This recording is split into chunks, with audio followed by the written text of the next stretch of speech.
everyone, and welcome back to the TBI Expert View. Today we're going to discuss SAFT, so Standard Audit File for Tax, and I'm joined by our Global VAT Director, Barbara Barcsik. Barbara, hello. Hi, Lisa. Welcome, everybody. Lisa, you look gorgeous today, I need to say. So, Barbara, we're just going to jump straight into SAFT. Why is it so topical at the moment?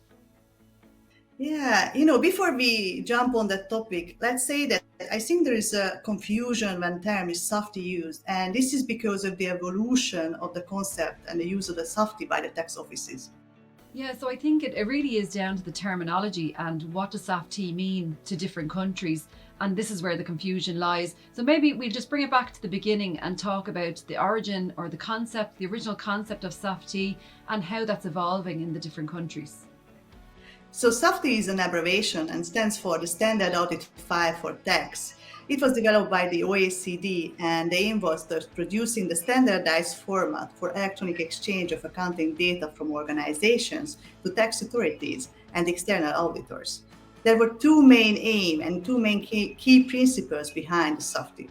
The first one, that the organization should be able to export information, contents-related information, so invoices, ledgers, master files, to tax authorities and to external auditors. And the other was just to support the tax audit procedure carried out by the tax authorities and also by the external audit organizations.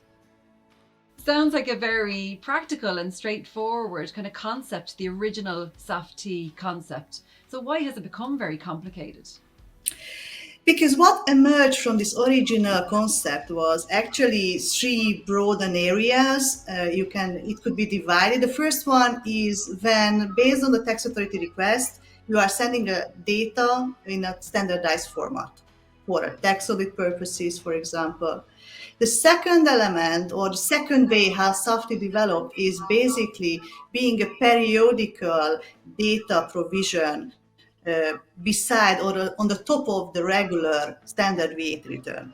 And the third element or the third concept was emerging from the original one, that is actually replacing the VAT return, for example, like in Poland.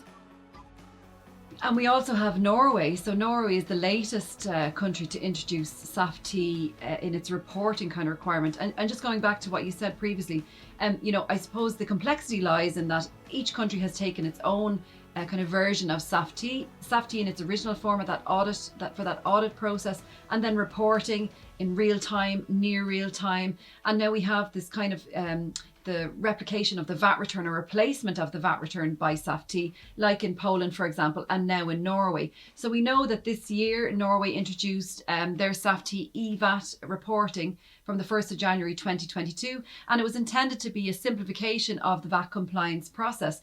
So Barbara, how true is it that it is actually a simplification? Yeah, is it true?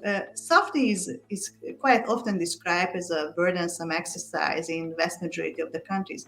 But in case of Norway, SAFT has been introduced since 2020 and on the top of the regular VAT returns. There was a duplication in the data provision.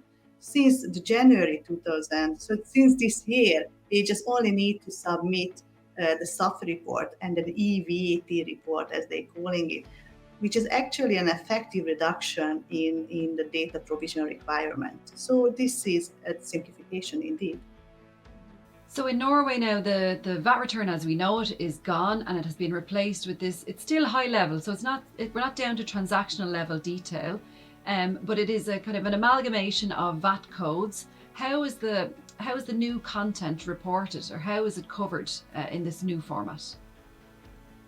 Yeah, so already the introduction in the 2020, the SAFT reporting requirements has already resulted in using a standardized VAT codes and a standardized chart of accounts already.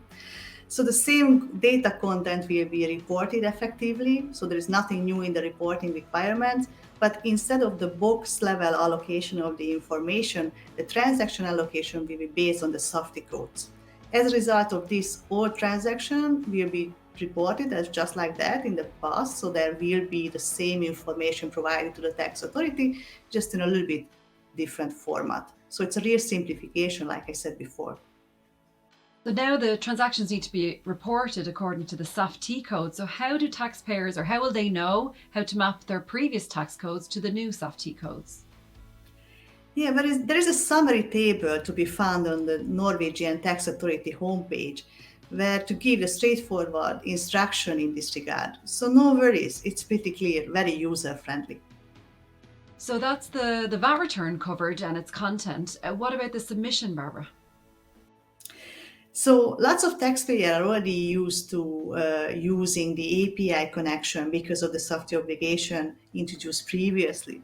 So this is the standard format, how they can submit, but obviously it's not the only format. So they can submit the requirements in an XML format as well, if they don't have the capacity just to build in the API connection to the tax authority portal. So just the last point then to cover in Norway, Barbara, is just in terms of the filing frequency, because we spoke about this new obligation coming in from the 1st of January 2022, but has anything changed in relation to the filing frequency? No, nothing has been changed. So the bi-monthly VAT filer, they need to submit the first e-SAFT or e-VAT report by the 10th of April. So nothing has been changed in this regard. And they still give them enough time just to adjust the ERP system if still needed, or just to be prepared for this new reporting requirement. So that kind of wraps us up for Norway. So as you've explained, Norway's EVAT, or their SAFT reporting, is a real simplification that we're seeing. And it really helps to drill down into that evolution in Norway, because Norway had the original concept of SAFT, that audit file for tax, and now it's evolving into this kind of EVAT reporting in a SAFT format. So I think that has really described the process and the evolution of SAFT that we're seeing around the world. But going back into Europe then, the EU Commission is also looking at e-reporting and what that's going to mean in the future for Europe, and whether we can kind of form any harmonisation. So they've launched a public consultation. It's called VAT in the Digital Age, and it's looking at kind of this fair and simplified tax and fair and simplified VAT compliance. So Barbara, just back to you again, and what do you think the EU Commission is trying to achieve with this consultation?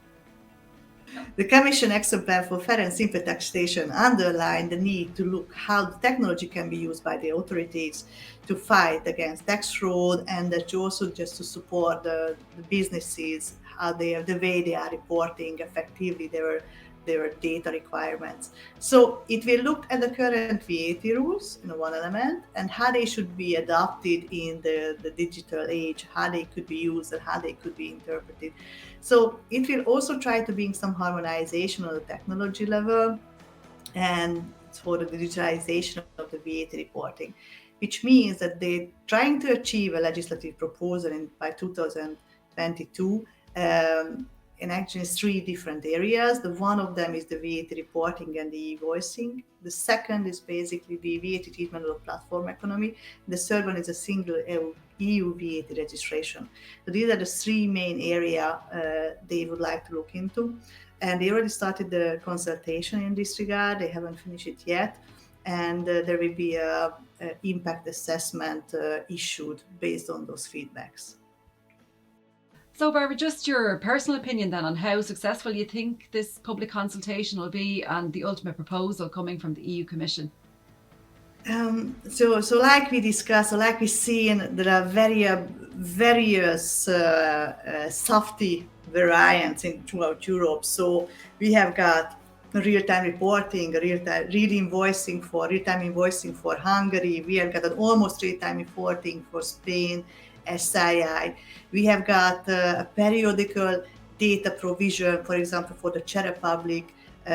We have got replacing the VAT returns in Poland and Norway, as we discussed. And there are some, upon the request, SAFT requirements in Austria. For example, when the tax authority requires information in a particular format. There are all sorts of emerging from the SAFT reporting. But I think why it could be successful, because the tax authorities throughout Europe has already experienced SAFT-T in different formats. They can share their review, share their experiences and lessons learned from these practicalities. So I really hope that all of this common knowledge, all of these variables of the SAFT reporting will actually just to make those synergies that will accelerate the whole procedure to be able to come up with even one or two single variants for a common digitalization, for example, for the registration or digitalization of the data provision in Europe. So I really trust that having those experience, a couple of years experience in SAFT-T in Europe, will drive the effectiveness of the conversation and the cooperation by the Commission as well, and also by the Member States. So Barbara, I think we just live in hope of this harmonisation, and hopefully that EU Commission consultation and proposal will bring us some form of harmonisation for SAFT-T reporting. Thanks very much, Barbara, for joining us today to discuss this in a bit more detail. Thank you, Lisa. And thanks everybody for joining us here again on the Expert View. We really look forward to seeing you next time round. Thank you for listening to the TBI Expert View. As always, if you enjoyed the conversation, please share and subscribe to get notified when new episodes will be released. Bye for now.